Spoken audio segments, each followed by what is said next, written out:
लगातार 35वें महीने equity mutual fund में निवेशकों का भरोसा क्यों है बरकरार?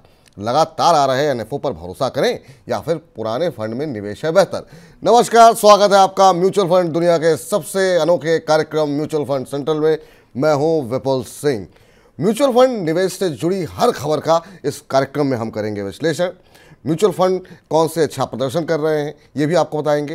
किन शेयरों में म्यूचुअल फंड जो है खरीदारी कर रहे हैं और कहां बिकवाली कर रहे हैं, इन सभी सवालों के जवाब तलाशेंगे आज के शो में। लेकिन कार्यक्रम का आगाज़ करें उससे पहले जान लेते हैं कि आज के कार्यक्रम में क्या कुछ खास रहने वाला है। नजर डालते हैं ऑन द शो पर।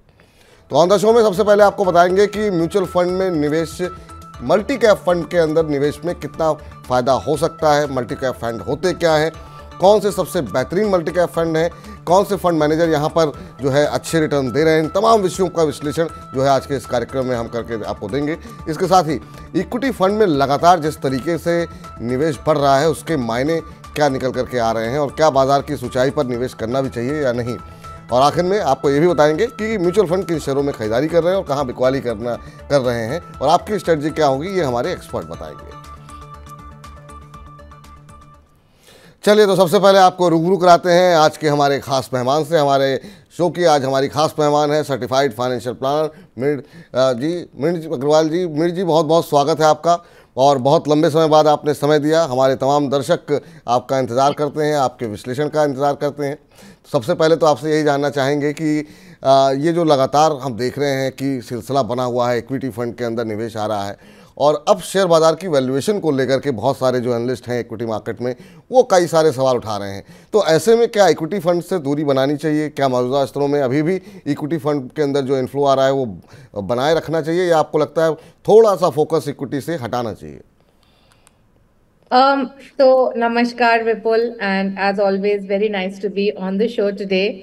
देखिए, बाजार में तो उतार चढ़ाव आता ही रहेगा। जो निवेशक हैं उन्हें अपने गोल के हिसाब से इन्वेस्ट करना चाहिए। तो अगर उनके पास अभी भी समय है उनके गोल के लिए, लाइक लेट्स फॉर एग्जांपल, अगर उनके पास अभी भी एक 5-7 साल हैं बने रहने के लिए, तो वो बने ही रहें। ये वैल्यूएशन ऊपर जाना ये तो सब होता ही रहेगा और ऐसे हम कैसे समझ सकते हैं कि इसके ऊपर नहीं जाएगा? मार्केट जा सकता है, of course valuations are at all time high, market is at an all time high. तो सर्टेनली थोड़ा सा कॉशियस रहना चाहिए। एंड आई थिंक जो हमें ये देखना है कि हम बहुत शॉर्ट टर्म के लिए मार्केट में नहीं है, या हम इसीलिए नहीं निवेश कर रहे हैं कि हम 1 साल में 30% रिटर्न बना लेंगे, ऐसे सोचकर हमें निवेश नहीं करना चाहिए। तो सर्टेनली, जैसे मैंने हर समय कहा है कि अपने गोल्स के हिसाब से ही निवेश कीजिए। अगर आपका गोल लॉन्ग टर्म है, अगर आपके पास समय है, तो आप बने रहिए बेशक, और please do not gate perturbed by the markets. तो बने रहिए, लंबी अवधि का नजरिया रखें, बहुत छोटा नज़रिया ना रखें। और अगर आप लंबे लक्ष्य रखेंगे, लंबा नज़रिया रखेंगे तो निश्चित रूप से आप अपने लक्ष्य को पा सकते हैं। अगला प्रश्न है मैम कि जिस तरीके से हम देख रहे हैं म्यूचुअल फंड के मतलब इस तरीके से लोगों में फाइनेंशियल अवेयरनेस बढ़ रही है, हर रोज़ हम देखते हैं नए रिकॉर्ड बन रहे हैं और अब इस साल तो 50 लाख करोड़ का आंकड़ा जो है एयूएम का म्यूचुअल फंड का वो पार हो गया है। 1300 से ज़्यादा म्यूचुअल फंड स्कीम है। अब इतने सारे एनएफओज आ रहे हैं, तो आपसे मेरा सवाल ये है कि आखिर में निवेशकों को, जो लोग म्यूचुअल फंड के बारे में सुन रहे हैं और निवेश कर रहे हैं, उन्हें क्या करना चाहिए? क्या एनएफओ में जाएं? क्या आपको लगता नहीं है कि इतने सारे एनएफओज आने से लोगों में कन्फ्यूज़न काफ़ी ज़्यादा हो जा रहा है? कैसे, क्या स्ट्रेटजी होनी चाहिए खासतौर से उनके लिए जो पहली बार म्यूचुअल फंड में निवेश करने जा रहे हैं?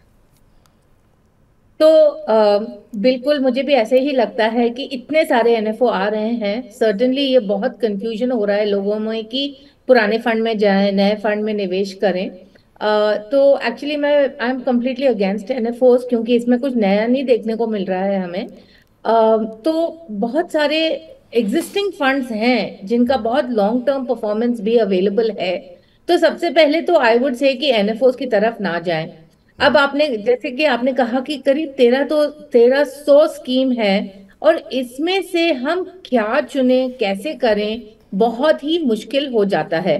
तो जो पहली बार निवेश कर रहे हैं या जिनको ज्यादा जानकारी नहीं है इस बारे में, उनके लिए दो फंड्स बहुत ही अच्छे, आसान हैं एक्विटी मार्केट में एक तो है निफ्टी 50 इंडेक्स फंड जो बहुत सारे फंड हाउसेस से है, और दूसरा है बैलेंस एडवांटेज फंड। तो मैं हर बार यही बोलूंगी कि अगर आपको मुश्किल हो रही है कि कौन सा, पहले तो कौन सी कैटेगरी चूज करें, फिर उसके विद इन में कौन सा फंड हाउस चूज करें, तो Nifty 50 index fund is a very easy fund to invest into. इसमें आपको देखना है ट्रैकिंग एरर क्या है। I certainly like ICICI Prudential Nifty 50 Index Fund, UTI, HDFC, इन आप किसी में भी से भी चुन सकते हैं। दूसरा, बैलेंस्ड एडवांटेज फंड एक बहुत अच्छी कैटेगरी है जिसमें दोनों इक्विटी एंड डेट रहता है, और जिसमें वो एलोकेशन चेंज करते हैं एक मॉडल के हिसाब से। तो जनरली अगर मार्केट बहुत हाई रहता है तो वो इक्विटी कम करते हैं, एंड वाइस वर्सा। इसमें भी मुझे ICICI balance fund, Edelweiss balance fund अच्छा लगता है। आप इन स्कीम्स के बारे में चेक करके सोच सकते हैं निवेश के बारे में। तो ये दो कैटेगरीज अच्छी हैं। तीसरी कैटेगरी जो मुझे अच्छी लगती है वो फ्लेक्सी कैप है, क्योंकि इसमें आपके पास लार्ज मिड स्मॉल कैप सारे ही एक्सपोजर हो जाता है। There are certain funds who are also taking international exposure. So अगर आपको बहुत मुश्किल हो रही है कि कौन सा फंड चूज करें, तो ये तीन कैटेगरीज हैं आपके लिए अवेलेबल, एंड एनएफओ से दूर रहें। एनएफओ से दूर रहें। और तीन कैटेगरी निफ्टी 50 बताई गई है आपको, फ्लेक्सी कैप बताया गया है, और तीसरी कैटेगरी कौन सी बताई मैम आपने? Balance advantage fund. Balance advantage fund जो है, तो अगर आप पहली बार निवेश करने जा रहे हैं, कई सारे आपके मन में दुविधा है, सवाल हैं, और आप नहीं समझ रहे हैं कि कौन सा मेरे लिए बेहतर है, तो इन तीन से शुरुआत कीजिए, धीरे धीरे समझने की कोशिश कीजिए, और उम्मीद करते हैं कि आपका पोर्टफोलियो आगे भी चमकता रहेगा। मैम, अभी तक अगर 2024 की बात करें तो करीब 6 तो इंडेक्स फंड ही लॉन्च हो चुके हैं। इतने सारे इंडेक्स फंड लॉन्च हो रहे हैं और लोगों का रुझान कम नहीं हो रहा है। लोगों के पैसे भी काफ़ी बने, क्योंकि बाजार भी, शेयर बाजार में रौनक बनी हुई है। अब हमने देखा डिफेंस के शेयर चलने शुरू हुए, तो फिर डिफेंस के लिए अलग सा इंडेक्स फंड आ गया। तो इसी तरह की तमाम कैटेगरियां जो हैं वो लॉन्च होती हुई दिखाई दी हैं। 2024 को शुरू हुए अभी ज़्यादा समय नहीं हुआ, लेकिन तब भी 6 इंडेक्स फंड लॉन्च हो चुके हैं। इसके पीछे क्या रीज़न मान रही हैं, और क्या स्ट्रेटजी होनी चाहिए इंडेक्स फंड को लेकर के? देखिए, बहुत सारे इंडाइसेस हैं, सेक्टर इंडाइसेस हैं, फैक्टर बेस्ड इंडाइसेस हैं, लाइक लो मोमेंटम, वॉलेटिलिटी वगैरह वगैरह। आई फील स्ट्रैटेजी बहुत सिंपल रखनी चाहिए। देखिए, अगर आपके पास एक इंडेक्स फंड है, एक फ्लेक्सी कैप फंड है, और एक मिड कैप और स्मॉल कैप, अगर आपके पास ये 4 फंड हैं, ऑनेस्टली आपको और किसी कैटेगरी की जरूरत नहीं है अपने पोर्टफोलियो में। और ये जो हम देख रहे हैं पीएसयू, डिफेंस, या अगर हम फैक्टर बेस्ड देख रहे हैं लो मोमेंटम वगैरह वगैरह, इस सब की आपको कोई जरूरत नहीं है पोर्टफोलियो में, और इससे आपको कुछ इतना ज्यादा बेनिफिट नहीं रहेगा। तो सबसे पहले एक निफ्टी 50 इंडेक्स फंड, एक फ्लेक्सी कैप, एक actively manage mid cap and small cap fund ठीक से परख के देखकर अच्छी तरीके से, मतलब स्टडी करके इसको आप चुनिए। ये बस 4-5 फंड आपके पोर्टफोलियो में काफी हैं। तो ये जो 4-5 कैटेगरी है, इसी को अपने पास रखिए, बहुत ज़्यादा कन्फ्यूज़न जो है मत क्रिएट कीजिए। चूँकि मैम हम ऐसे लोगों की बात कर रहे हैं जो या तो अभी हाल फिलहाल में निवेश जिन्होंने शुरू किया है, या फिर जो शुरू करना चाहते हैं। आपको क्या लगता है कि पहले किन 2-3-4 चीज़ों को ध्यान में रखना चाहिए निवेश करने से पहले? क्या आपने टारगेट पहले सेट करने चाहिए, या फिर जो आपने 3 कैटेगरीज बताई हैं उनमें सीधे निवेश करना चाहिए? क्या कुछ सजेस्ट करेंगे हमारे दर्शकों को आप? तो सबसे पहले तो यही ध्यान में रखना पड़ेगा आपको कि इक्विटी में वॉलेटिलिटी रहती है, उतार चढ़ाव होता रहता है। और स्पेशली अगर आप निवेश कर रहे हैं जब इक्विटी मार्केट में ऑलरेडी लास्ट ईयर इतना अच्छा प्रदर्शन हुआ है, तो सर्टेनली वॉलेटिलिटी तो ज्यादा रहेगी ही at this point in time. तो सबसे पहले तो जब भी आप कोई भी अमाउंट इन्वेस्ट करते हैं, आपको सबसे पहले आपको ये सवाल पूछना पड़ता है आपसे कि किस चीज के लिए आप इन्वेस्ट कर रहे हैं, आपका गोल क्या है, आपका लक्ष्य क्या है, और कितना दूर है ये लक्ष्य, कितने साल हैं, 3 साल, 5 साल, 8 साल, कितने साल हैं इस लक्ष्य को पूरा करने में। एंड सर्टेनली अगर आप इक्विटी मार्केट में निवेश कर रहे हैं तो आपको एटलीस्ट 7 साल का होल्डिंग पीरियड होना है। अगर आप 2-3 साल ही होल्ड कर सकते हैं तो बिल्कुल ही इक्विटी में ना जाएं, क्योंकि 2 to 3 इयर्स में बहुत ज्यादा वॉलेटिलिटी हो सकती है इक्विटी मार्केट में। तो ये बेसिक चीजें आपको ध्यान रखनी है कि आपका गोल क्या है, what is the period to your goal, and can you take the risk as well. तो इन 2-3 चीज़ों का ध्यान रखिए, लक्ष्य सबसे पहले निर्धारित कीजिए, उसके बाद से एक समय सीमा तय कीजिए, उस आधार पर आप निवेश कीजिए। इक्विटी में जा रहे हैं तो जैसा मिंट जी ने कहा, कम से कम 7 साल का नज़रिया अवश्य का होना चाहिए। मैम, ये तो बात हो गई इक्विटी फंड को लेकर के, लेकिन आजकल एक और फंड जो है जिसको लेकर के चर्चा रही है वो है गोल्ड ईटीएफ को लेकर के, और लोगों ने काफ़ी रुचि बढ़ी है सॉवरेन गोल्ड बॉन्ड को लेकर के, गोल्ड ईटीएफ को लेकर के। आपकी क्या राय है कि सोने में किस तरीके से इन्वेस्टमेंट करना चाहिए, डिजिटल या फिजिकल, कौन सा ऑप्शन आपको ज़्यादा बेहतर लग रहा है, और सॉवरेन गोल्ड बॉन्ड में निवेश को लेकर के आपकी राय क्या है? तो मैं सॉवरेन गोल्ड बॉन्ड ही रेकमेंड करना चाहूंगी। वो इसीलिए कि जब आप सोना खरीदते हैं, अगर आप जेवर खरीदते हैं, तो इसमें बहुत ज्यादा कॉस्ट लग जाता है। करीब 30% का कॉस्ट लग जाता है, जो वेस्टेज चार्जेस, मेकिंग चार्जेस वगैरह वगैरह सब मिल मिलाकर। तो 25 से 30% उसी में ही चला जाता है। तो इसीलिए मैं उसको बिल्कुल वर्थ इट नहीं समझती हूँ। अगर आपको गोल्ड में इन्वेस्टमेंट के तौर पर करना है, तो सॉवरेन गोल्ड बॉन्ड सबसे अच्छी स्कीम है। वो इसीलिए क्योंकि एक तो इसका जो रिटर्न है is completely tax free, it's zero cost. Of course 8 years का लॉक इन है, बट अगर आपका उतना, आप उतने समय तक इसमें मतलब निवेश कर सकते हैं, तो ये बहुत ही अच्छी स्कीम है, क्योंकि इसमें रिटर्न टैक्स फ्री है, इसमें जीरो कॉस्ट है। तो आपके लिए सारे ही बेनिफिट इस स्कीम में अवेलेबल हैं। तो ये बात यहाँ पर निकल कर के आती हुई, मैम एक अगले प्रश्न पर जाएं उससे पहले एक छोटा सा प्रश्न है। इक्विटी पे हमने काफ़ी बात की है, क्या ये सही समय है कि अब थोड़ा सा कितना फीसद एक्सपोजर जो है वो डेट फंड की तरफ होना चाहिए, और अगर हम एक आइडियल पोर्टफोलियो बना रहे हैं तो उसमें गोल्ड की हिस्सेदारी कितनी होनी चाहिए, डेट फंड कितना होना चाहिए, इक्विटी में कितना निवेश होना चाहिए, क्या स्ट्रेटजी रही? क्योंकि इधर तो इक्विटी में इतने पैसे बने कि लोगों ने तो डेट फंड से पैसे निकाल निकाल के इक्विटी फंड में डाले हैं। ये तो हर बार होता ही है, जब मार्केट ऊपर होता है तो बहुत जरूरी है कि हम अपना एसेट एलोकेशन फॉलो करें। वो इसीलिए क्योंकि जब हम ऐसे करते हैं और सडनली अगर अभी मार्केट गिर गया, तो फिर हमें बहुत ज्यादा लॉस हो जाएगा। तो इसीलिए बहुत जरूरी है कि हमें ये सोच के रखना है कि हमारे पोर्टफोलियो में हमें कितना इक्विटी में डालना है, कितना डेट में और कितना गोल्ड में। Now actually this is based on your financial goals. Typically तो मतलब अगर आपके सारे गोल्स 3-4 साल में हैं, तो आप इक्विटी में नहीं डाल सकते हैं। तो सबसे पहले ये जो एसेट एलोकेशन होता है, ये आपके गोल्स के हिसाब से होता है। बट काफी सारे लोग हैं जिनको फिर भी लगता है कि हम कहाँ से शुरुआत करें।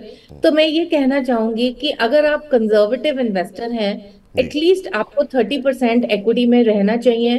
गोल्ड में जनरली फॉर ऑल इन्वेस्टर्स आई से 15% मैक्सिमम एलोकेशन। अगर आप कंजर्वेटिव इन्वेस्टर हैं तो 30% in gold, I am sorry 30% in equities.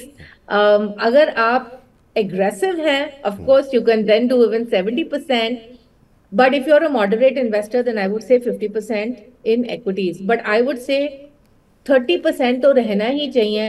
लोग बहुत बात करते हैं equities के बारे में, बट ज्यादातर मैंने क्या देखा है कि उनके पोर्टफोलियो में 10% से कम का एलोकेशन होता है, राइट? एंड इतना कम एलोकेशन से आपका इक्विटी कितना भी बढ़ जाएगा, आपका वेल्थ इतना नहीं ग्रो हो पाएगा। तो अच्छा एलोकेशन कीजिए in the right equity as well. तो सही एलोकेशन करेंगे तो सही तरीके से आपकी वेल्थ जो है वो बढ़ती हुई दिखाई देगी। ये राय निकल कर के आती हुई मैम, हमने 2023 के अंदर बहुत सारे ट्रेंड देखे। पहले लोगों ने लार्ज कैप में लगाने शुरू किए, फिर लोगों ने मिड कैप स्मॉल कैप में लगाया, और स्मॉल कैप के कितने फंड हैं उसमें लोगों ने अच्छे खासे पैसे बनाए, क्योंकि शेयरों में काफ़ी अच्छी तेज़ी देखने को मिली। 2024 की अगर बात करें तो यहाँ पर अब किस तरह के आपको ट्रेंड दिखाई दे रहे हैं? कौन से ट्रेंड को फॉलो करना चाहिए, क्या स्ट्रेटजी होनी चाहिए, क्या चलता हुआ दिखाई दे रहा है आपको 2024 में? देखिए, मैं तो एक ही ट्रेंड बोलूंगी कि आपको अपने अपने गोल्स के हिसाब से करना चाहिए। ट्रेंड्स तो आएंगे, ट्रेंड्स तो जाएंगे। अगर हम ट्रेंड्स के हिसाब पर अपना पोर्टफोलियो बनाएंगे कि अभी हमने स्मॉल कैप में डाला, अब लार्ज कैप ज्यादा बेहतर कर रहा है तो फिर हम लार्ज कैप में शिफ्ट करेंगे, ऐसे में actually this moving in moving out से बिल्कुल कभी पैसे नहीं बनते हैं, राइट? एक ही चीज से पैसे बनते हैं कि आप अपने गोल के हिसाब से इन्वेस्ट कीजिए, अपने रिस्क के हिसाब से इन्वेस्ट कीजिए, उसमें आपके पैसे बनेंगे। सर्टेनली टैक्टिकल एलोकेशन के हिसाब से अगर आप मतलब मार्केट्स में हैं और आपको लगता है कि हम थोड़ा टैक्टिकल एलोकेशन करना चाह रहे हैं, तो उसके लिए कुछ may be 10% of the portfolio आप अलग रखिए। देखिए कि मतलब कि कैसे स्टॉक्स में बढ़ोतरी हो रही है, और उसके हिसाब से आप थोड़ा टैक्टिकल एलोकेशन कर सकते हैं। बट मैं मतलब सच्ची में ज्यादा लोग ये कर नहीं पाते हैं, और इसमें आपको एक एडवाइजर की जरूरत पड़ेगी। अपने खुद से तो ये करना थोड़ा मुश्किल ही है। तो मैं तो यही कहूंगी कि जस्ट फॉलो आपका जो रिस्क प्रोफाइल है और आपका जो गोल है। जी, चलिए, तो ये यहाँ पर बातचीत होती हुई और आगे बढ़ते हैं अब और अगले सेगमेंट का रुख करते हैं। और ये सेगमेंट होता है कि हम जानने की, बताने की आपको कोशिश करते हैं कि किसी एक तरह के फ़ंड को पकड़ करके कि उसमें सबसे बेहतरीन फ़ंड कौन से हैं, किस तरह के रिटर्न देखने को मिल रहे हैं, 1 साल में कितना रिटर्न, 3 साल में कितना रिटर्न, 5 साल में कितने रिटर्न देखने को मिले। तो आज की जो हमारी चर्चा होने जा रही है वो होने जा रही है मल्टी कैप फंड को लेकर के। मैम, आज के तमाम ग्राफिक्स के जरिए हम जरा दर्शकों को बताएं, उससे पहले हम एक टिप्पणी आपसे चाह रहा था, लेकिन चलिए अब ग्राफिक्स आ गए स्क्रीन पर तो पहले बता दें। तो मल्टी कैप फंड में क्वांट एक्टिव जो है नंबर 1 पे इस समय निकल कर के आया है। यहाँ पर आप देखिए कि 1 साल के अंदर 48% का रिटर्न यहाँ पर देखने को मिला है। 3 साल में औसत जो रिटर्न आया है वो 30% का है। 5 साल में भी 30% के आसपास का रिटर्न है। तो काफ़ी शानदार रिटर्न यहाँ पर आते हुए दिखाई दे रहे हैं। संजीव शर्मा, वसव सहगल, अंकित पांडे, ये फंड मैनेजर हैं जो आपके पैसे को मैनेज करते हैं। तो काफ़ी अच्छा प्रदर्शन यहाँ पर देखने को मिला है। वहीं महिंद्रा मनुलाइफ मल्टी कैप की अगर बात करें तो मनीष लोढ़ा और फातिमा पाचा इनको मैनेज कर रहे हैं, और यहाँ पर 1 साल के अंदर 50% से ज़्यादा का रिटर्न। हालांकि 3 साल में जो एवरेज आया है वो करीब 27% के आसपास का है, और 5 साल में करीब 25% के आसपास का। निपॉन इंडिया मल्टी कैप की बात करें तो यहाँ पर भी हमने देखा कि 40% से ऊपर का ही रिटर्न है, 45% का रिटर्न देखने को मिल रहा है। 3 साल में यहाँ भी 30% से ऊपर का रिटर्न है। वहीं अगर 5 साल के एवरेज की बात करें तो करीब 21.29% का रिटर्न आता हुआ दिखाई दिया है। इसके अलावा बड़ौदा बीएनपी की बात करें तो संजय चावला, संदीप जैन इसको मैनेज कर रहे हैं। यहाँ हालांकि 40% के आसपास ही हम देख रहे हैं, यहाँ पर भी रिटर्न आता हुआ दिखाई दिया है। और 3 साल में करीब 23% और 5 साल में करीब 21%। इन्वेस्को में अमित निगम और धीमांत कोठारी जी इसको मैनेज कर रहे हैं। करीब 40% का रिटर्न यहाँ पर भी है। हालांकि 3 साल का एवरेज रिटर्न थोड़ा सा कम है, 20% के आसपास का, और 5 साल में अगर हम देखें तो वहाँ पर भी 20% के आसपास का रिटर्न औसत जो है देखने को मिल रहा है। तो ये है वो तमाम मल्टी कैप फंड। मैम, आपसे जानना चाहेंगे पहले तो कि क्या कुछ राय आपकी रहेगी मल्टी कैप फंड के बारे में, आप कैसे देख रही हैं, और उसके बाद से इन फंड्स में आपके पसंदीदा फंड कौन से हैं। तो मैम, ये मल्टी कैप फंड देखे हमने जो है काफ़ी अच्छे रिटर्न यहाँ पर आते हुए दिखाई दिए हैं। पहले तो आपसे समझना चाहेंगे कि मल्टी कैप फंड को आप किस तरीके से देख रही हैं, किस तरह के निवेशकों को इसमें इन्वेस्ट करना चाहिए, और ये जो हमने लिस्ट दिखाई है उसमें आपका पसंदीदा मल्टी कैप फंड कौन सा होगा। तो एक्चुअली विपुल जी, मुझे मल्टी कैप फंड्स इतने पसंद नहीं है। वो इसीलिए क्योंकि मल्टी कैप में काफी रिस्ट्रिक्शन है। एक तो in each of the market caps like large cap, mid cap, small cap में 25-25% आपको इसमें डालना पड़ेगा। मतलब फंड मैनेजर को इसमें 25% इन ईच मार्केट कैप डालना पड़ेगा। I prefer flexi cap funds, because flexi cap funds में फंड मैनेजर के पास फ्लेक्सिबिलिटी होती है कि वो कौन से मार्केट कैप वगैरह में ज्यादा डाल सकते हैं। अगर आपको मल्टी कैप फंड करना ही है तो yes, Invesco multi cap is good, ICICI multi cap is good, but my preference would still be for the flexi cap funds, and with in flexi cap of course Parag Parekh flexi cap is my all time favourite. Ma'am, अगर multi cap और flexi cap में अगर हम तुलना करें, क्योंकि हमारे दर्शक सुन रहे होंगे, तो थोड़ा सा अगर आप और एक्सप्लेन कर सकें कि दोनों में बेसिक डिफरेंस क्या होते हैं और किस तरह के निवेशकों को किस तरफ जाना चाहिए। सो फर्स्टली दोनों ही एक्टिवली मैनेज फंड्स हैं, राइट। इसमें मल्टी कैप में of course there is a restriction कि 25% रहना चाहिए large, mid and small cap में। And hence I would say कि अगर आप एक्टिवली मैनेज फंड देख रहे हैं, जहां अब एक्टिवली मैनेज फंड का यही मतलब होता है कि एक फंड मैनेजर है जो मैनेज कर रहा है, और अगर आप उस टाइप ऑफ स्टाइल में जा रहे हैं तो आपको ऐसे फंड में जाना चाहिए जहां पर फंड मैनेजर को फ्लेक्सिबिलिटी हो कि वो कौन से स्टॉक में निवेश करें। So I would any day prefer the flexi cap fund over the multi cap fund. ठीक, तो फ्लेक्सी कैप फंड जो है वो मैम को ज़्यादा पसंद है। मल्टी कैप के मुकाबले, क्योंकि वहाँ पर जो है किसी तरह की रेस्ट्रिक्शन वाली चीज़ जो है वो वहाँ पर नहीं है।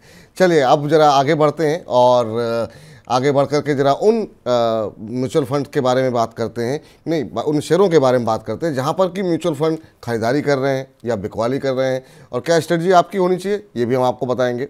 तो ये देखिए, सबसे पहले बात करते हैं कि जनवरी महीने में करीब 58% शेयरों में म्यूचुअल फंड ने खरीदारी की है, और इसमें सबसे ज़्यादा खरीदारी देखने को मिली है वो एशियन पेंट्स शामिल रहा है, और इसमें करीब जो है 3.6 करोड़ के शेयर जो है खरीदे गए हैं।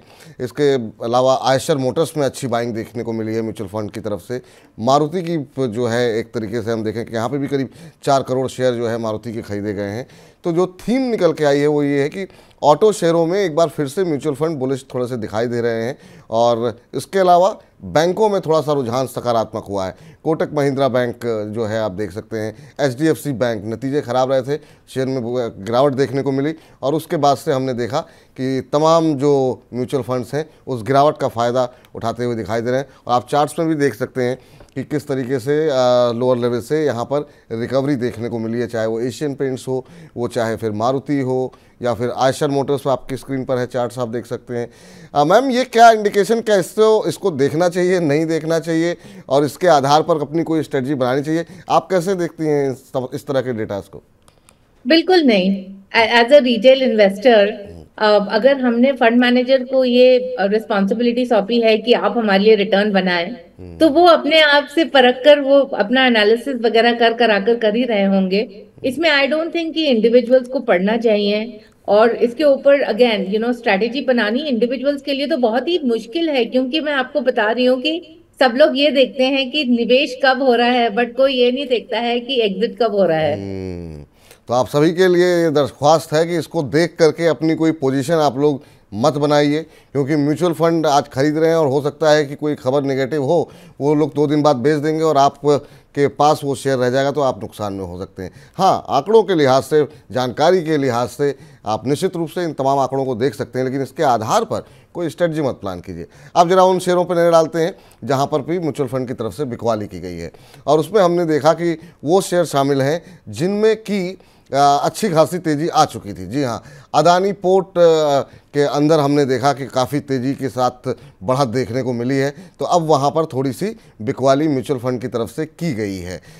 तो यहाँ पर अदानी पोर्ट के अलावा जरा स्क्रीन पर बाकी कंपनियाँ लेकर के आइए। बीपीसीएल, जी हाँ, बीपीसीएल के अंदर बिकवाली की गई, काफ़ी शानदार मूव रहा है। तो ये देखिए कितने स्मार्टली जो है, जब शेयरों में अच्छी खासी तेज़ी आ गई है और कच्चे तेल की कीमतों में थोड़ी सी नरमी देखने को मिली, तो फिर म्यूचुअल फंड की तरफ से यहाँ पर बिकवाली देखने को मिली है। तेल गैस शेयरों में सबसे ज़्यादा बिकवाली की गई, क्योंकि रैली भी काफ़ी शानदार थी। ओएनजीसी में भी हम देख रहे हैं कि शेयर जो है वो बेचे गए हैं। इसके अलावा जहाँ पे बिकवाली की गई है उसमें टाटा मोटर्स में बिकवाली की गई है। टाटा मोटर्स में बिकवाली की गई है क्योंकि टाटा मोटर्स के नतीजे काफ़ी शानदार रहे थे, शेयर में काफ़ी अच्छा मूव था, और यहाँ पर मुनाफा वसूली की जा रही है।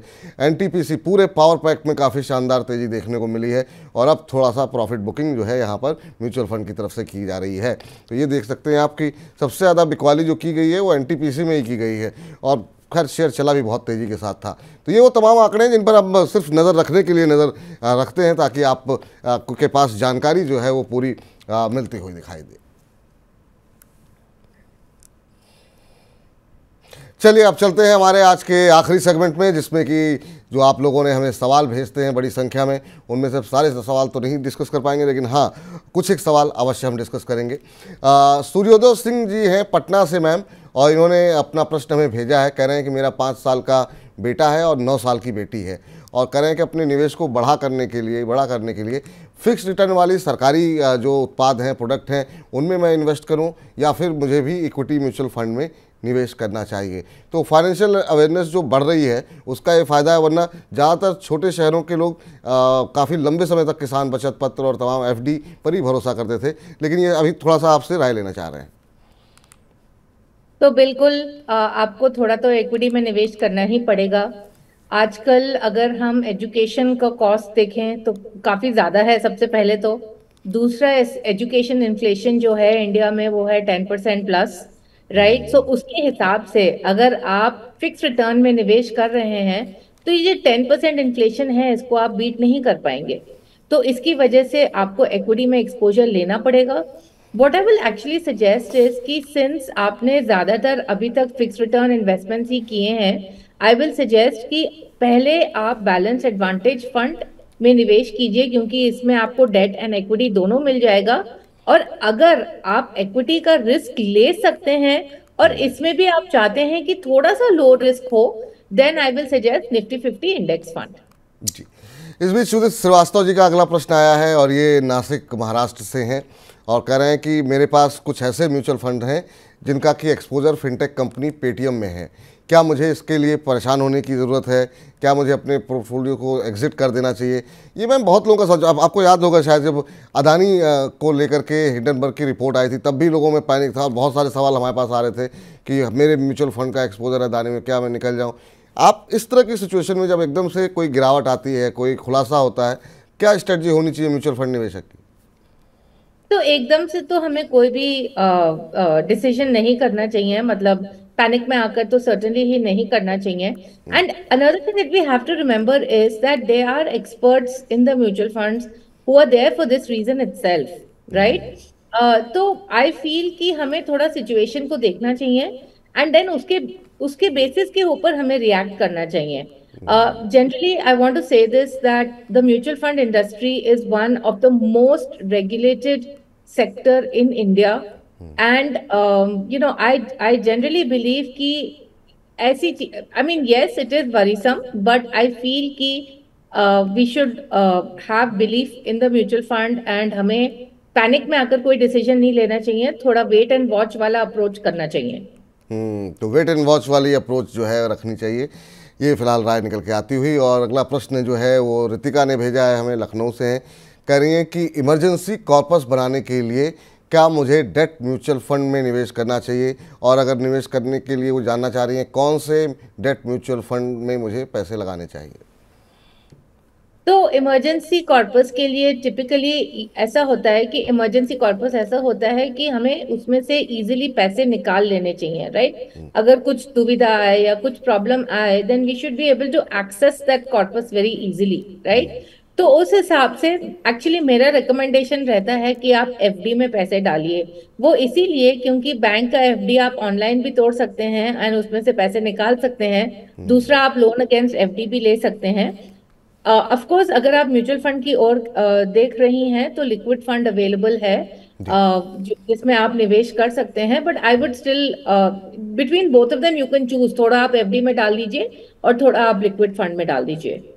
चलिए, तो ये स्ट्रेटजी रितिका आपके लिए है। और भी बहुत सारे सवाल आए हुए हैं मैम, लेकिन समय की थोड़ी सी कमी है और आपका भी कार्यक्रम व्यस्त रहता है।